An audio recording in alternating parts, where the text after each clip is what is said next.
Hörmətli подписчикларыбыз, xeyirli günlər. Bugün bizning qonaqda Yeşilüzen rayonu boyunca UHD bölügi жетекчisi Рамил Илфатұлы Идиятуллин. Biz şunun bilan to'g'ri efirlar seriyasi davom etamiz. Islamsiz? Рамил Илфатовичка бик күп сораулар келді, әмма дә ләкин мөмкин булса, сезнең рөхсәтегез белән biz рус теленә күчәбез. Рамил Илфатович миңа татарча әлегә кыенрак диде. Шуның өчен переходим на русский язык. Рамиль Илфатович, добрый день. Добрый день, уважаемые участники дорожного движения. Добрый. Рамиль Илфатович, пришло множество вопросов. Мы выбрали самые повторяемые, скажем такие, да, самые насущные сейчас на сегодняшний день вопросы. И первый из них: сколько произошло дорожно-транспортных происшествий у нас в 2026 году? И нужно как-то дать статистику именно сравнения с 2025, если можно. Ну, чтобы участники дорожного движения понимали полную картину, я бы хотел начать немного не с этого, а с того, что с первых же дней текущего года и по настоящее время госавтоинспекция продолжает работать в непростых условиях. Вы видите, какая у нас погода аномальная, какое количество осадков. И с 1 января и до окончания новогодних праздников личный состав госавтоинспекции обеспечивал порядок в Раильском монастыре, также на острове Град-Свияжск, а также в связи с обильными снегопадами обеспечивал пропускную способность на федеральных трассах, проходящих через Зеленодольский муниципальный район. Все это, такое отвлечение личного состава, естественно, негативно сказалось на дорожной транспортной ситуации в Зеленодольском муниципальном районе. И только за январь месяц силами госавтоинспекции Зеленодольского района было оформлено на территории нашего района более 300 дорожно-транспортных происшествий с материальным ущербом. Это в 3 раза больше, чем в 2025 году. И, к сожалению, уже в первый же день Нового года мы получили в дорожно-транспортном происшествии, в котором 1 человек погиб. В настоящее время, на текущее число, к сожалению, в Зеленодольском муниципальном районе зарегистрировано 3 погибших в результате дорожно-транспортного происшествия. Это очень много. Если сравнить с 2025 годом, то за данный период времени в 2025 году погибших не зарегистрировано. Граждане должны понимать, я сейчас озвучу статистику, которую нужно задуматься и осмыслить. Только в 2025 году на наших дорогах Зеленодольского района произошло 60 дорожно-транспортных происшествий, в которых 10 человек погибло и 75 получили ранения. Если сравнивать аналогию с 2024 годом, то в 2024 году у нас погибло 14 человек. То есть за прошедший год нам удалось спасти 4 жизни. Но люди должны также осознавать то, что личным составом госавтоинспекции в 2025 году было оформлено порядка 2000 дорожно-транспортных происшествий еще с материальным ущербом. То есть в настоящее время статистика не в нашу пользу, но мы работаем и стараемся обеспечить порядок на дорогах нашего района. Цифры пугающие, честно говоря. Совершенно верно. Скажите, пожалуйста, посмотрите, то есть есть менее распространенные, более распространенные в нашем Зеленодольском районе. Самые распространенные нарушения это какие? Ну, самое распространенное нарушение, здесь нужно говорить о том сначала о культуре вождения. Здесь не хочется выделять ни пешеходов, ни водителей, потому что культура вождения в нашем районе, к сожалению, оставляет желать лучшего. Я сейчас буду называть те нарушения, которые присущи водителям Зеленодольского муниципального района в порядке их значимости. Во-первых, это управление транспортным средством в состоянии алкогольного опьянения. Для людей довожу, что только за 2025 год в нашем районе силами госавтоинспекции было выявлено более 500 водителей, которые находились в различной степени опьянения. То есть это бич для нашего района, это нас не красит, но мы с этим боремся, но, к сожалению, проблема остается и она не уменьшается. Во-вторых, большая проблема у нас имеется с наездами на пешеходов, в особенности, когда они находятся в зоне пешеходного перехода. То есть здесь вопрос, во-первых, и к самим водителям, и к пешеходам, которые считают неправильным, когда находятся на пешеходном переходе, что им все дозволено. То есть вы можете наблюдать картину, когда пешеход находится на пешеходном переходе, но он почему-то в капюшоне, уткнувшись в телефон, в наушниках. То есть меры безопасности наши граждане, пешеходы пренебрегают. Здесь также третья проблема – это непредставление преимущества, нарушения самими пешеходами. То есть, к сожалению, пешеходы у нас переходят проезжую часть не только в зоне пешеходных переходов, но и там, где им вздумается и где им удобно. Это бич, мы с этим боремся. И для статистики, только в 2025 году за непредоставление преимуществ пешеходам было привлечено к административной ответственности более 500 водителей, и более 600 пешеходов также были привлечены к ответственности за нарушение правил дорожного движения. Следующая проблема – это, особенно в летний период, со стороны молодых людей, вы можете видеть, ощутили, скорее всего, граждане на себе, особенно жители Мирного микрорайона, это нарушение правил дорожного движения, когда молодые люди умышленно вносят изменения в конструкцию своего транспортного средства.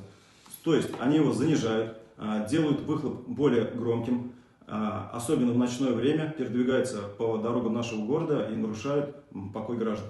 То есть мы получаем множество обращений, пытаемся с этим бороться, но вопрос тут должен решаться, на мой взгляд, комплексно. То есть силами только госавтоинспекции мы мгновенного результата не достигнем.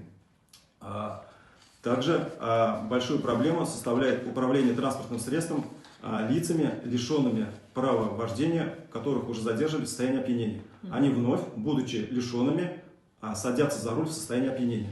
Здесь уже возбуждаются уголовные дела по статье 264.1 Уголовного кодекса, и лица данные привлекаются к уголовной ответственности.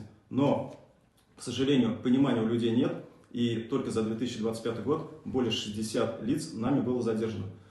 Здесь нужно обращаться к гражданам, что в настоящее время суды конфискуют транспорт, который проходит по уголовной статье. То есть по приговору суда лицо несет уголовную ответственность, и плюс транспорт, на котором он был задержан, уходит в доход государства. То есть вот эти нарушения, это бич для нашего города, района, но и, я думаю, для республики тоже в целом в частности. То есть 60 рецидивистов получается по 20 году, это же кошмар. Просто. Это очень много. Рамиль Рифатович, сейчас никому не секрет, да, снегопады просто катастрофические, не только, я думаю, что в Зеленодольском районе, они, наверное, и по республике, и по России в целом. Как последние снегопады повлияли на ситуацию на дорогах у нас в городе, в районе? Какая сейчас ситуация на дорогах? Ну, обильные снегопады, естественно, негативно повлияли на дорожно-транспортную ситуацию в нашем районе. Количество ДТП увеличилось в разы, в 3 раза. Кратно увеличилось, естественно, как следствие обращений граждан на плохое качество уборки дорог и на бездействие должностных лиц, ответственных за данное направление. Хочется сказать то, что госавтоинспекция работает вместе с исполнительным комитетом, мы как единая команда. Единой командой являемся. То есть в настоящее время та ситуация, которая сложилась в ближайшее время, показала нам те моменты, где мы вместе не доработали и на которые нам нужно в дальнейшем обращать более пристальное внимание, делать выводы, чтобы больше граждане не терпели такого неудобства, как испытывают сейчас. То есть в настоящее время обстановка сложная, особенно это касается частного сектора и населенных пунктов, которые расположены за городом Зеленодольском. То есть до них дорожная техника добирается с опозданием, и люди вынуждены терпеть дискомфорт. И, естественно, мы получаем очень много жалоб, пытаемся выехать к ним и сделать так, чтобы люди получили то, что они хотят, то есть комфортные дороги. Я считаю, что панике поддаваться не нужно. Одно из решений – это то, что каждый руководитель на своем месте должен решать поставленные перед ними задачи и проявлять инициативу. То есть люди должны более ответственно, особенно руководители, относиться к своей деятельности. Я уверен, что в скором времени ситуация стабилизируется, и мы войдем в обычное русло, и дороги будут более безопасны. Вот продолжая эту тему, да, Рамиль Рифатович, хотела спросить, и вопрос такой приходил, да, очень многие водители, нерадивые, как я считаю, бросают свои машины на дороге, потому что нигде больше поставить невозможно, да, и, соответственно, и техника почистить не может, потому что машину кинул, пошел спать, я не знаю, там пришел со смены, например. Что делать в таких случаях? Естественно, большой проблемой, как видят граждане, и мы это видим, для коммунальных служб остается транспорт припаркованный вдоль обочин, да, то есть мы это все видим, боремся с этим. Естественно, этот транспорт мешает качественной уборке коммунальным службам. Здесь, я считаю, должен быть комплексный подход. То есть одними усилиями коммунальных служб мы эффекта не достигнем. Во-первых, я считаю, что средства массовой информации должны заблаговременно извещать участников дорожного движения, которые припарковали свой транспорт, о предстоящей уборке улицы, на котором находится его автомобиль. То есть гражданин заблаговременно должен это знать и предпринимать меры для перемещения данного транспортного средства из зоны уборки снега. Это первое, что я думаю, что нужно сделать. Во-вторых, чтобы граждане понимали, что в настоящее время, к сожалению, на балансе у администрации полноценного эвакуатора, который бы в авральном режиме эвакуировал машину, нет. То есть у нас в городе есть один полноценный эвакуатор в организации ГБУ безопасности дорожного движения. Для граждан должны понимать, что один эвакуатор, он недостаточно для всего муниципального района. Заявок очень много. Очень много поступает заявок об эвакуации с поселка Осиново, Васильева, Ключа. То есть у всех одна и та же проблема у граждан. Я считаю, что городу нужно задуматься о приобретении нескольких штук данной техники. Если у города будет эта техника, естественно, мы будем полноценно реагировать на брошенный хаотичный транспорт, который оставляется не только вдоль обочин, но и, к сожалению, на инвалидных местах, около детских садов, когда воспитатели и заведующие мне звонят, обращаются с криком о помощи, что машина, которая подвозит продукты, не может заехать на территорию детского сада и разгрузиться, и обеспечить детей вовремя хорошим обедом. Естественно, мы детским садам делаем в первую очередь приоритет, выезжаю туда лично, звоню собственникам, пытаемся эту проблему решить. Но, к сожалению, нерадивых водителей у нас, к сожалению, становится все больше и больше. И нужно здесь, так скажем, действенные методы, как эвакуация машин. Без эвакуаторов мы не достигнем успеха. И также хочу сказать, что в штате исполкома есть штат муниципальных служащих, которые, я думаю, при плане «Буран» могли бы помогать расчищать вручную брошенный транспорт, именно брошенный, который не эксплуатируется несколько месяцев и который мы видим вдоль обочин сугробы, чтобы они расчищали, помогали коммунальщикам и в последующем, чтобы эвакуатор подъезжал, не тратил времени, в кратчайшие сроки эвакуировал машину, и эта проблема исчезла. Вот здесь тоже нужно продумать.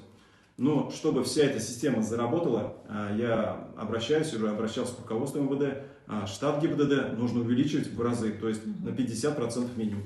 Нам нужно еще порядка 10 инспекторов дорожно-патрульной службы. К сожалению, нам это не позволяет сделать действующее законодательство. И если бы, так скажем, министр внутренних дел нас поддержал в этом начинании и дал бы нам разумное время, мы бы штат ГИБДД, в особенности инспекторов дорожно-патрульной службы, расширили бы на 10 человек, и от этого получили только положительный эффект. Соглашусь, абсолютно.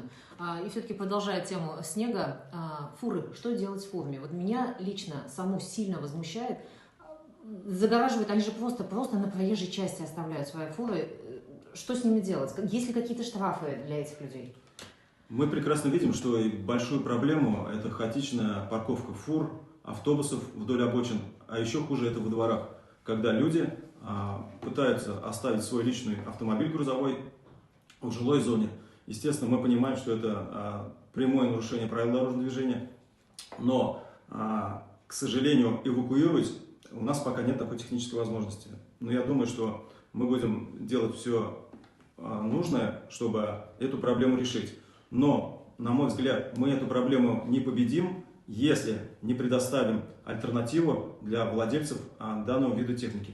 То есть, на мой взгляд, городу остро необходима полноценная, легальная, большая стоянка для грузового транспорта с учетом удобной логистики. Гражданин, который имеет фуру в собственности, чтобы мог заехать на эту стоянку, поставить свою фуру на охраняемое место, взять свой личный автомобиль легковой и добраться до города, либо воспользоваться общественным транспортом. Если у человека это будет альтернатива, то, естественно, после этого, я считаю, мы уже можем применить к этим собственникам данных транспортных средств драконовские методы, то есть это штрафные санкции, эвакуации и так далее. Но, к сожалению, пока у людей выбора нет, и мы влияем на эту ситуацию, пытаемся только влиять с помощью мобильного приложения «Народный инспектор». То есть муниципальные служащие совместно с ведения главы муниципального Зеленского района задействованы в этом направлении. То есть с помощью мобильного приложения объезжают участки, где хаотично расположены эти фуры, и присылают штрафы ГИБДД, где мы в дальнейшем привлекаем к ответственности владельцев данных фур.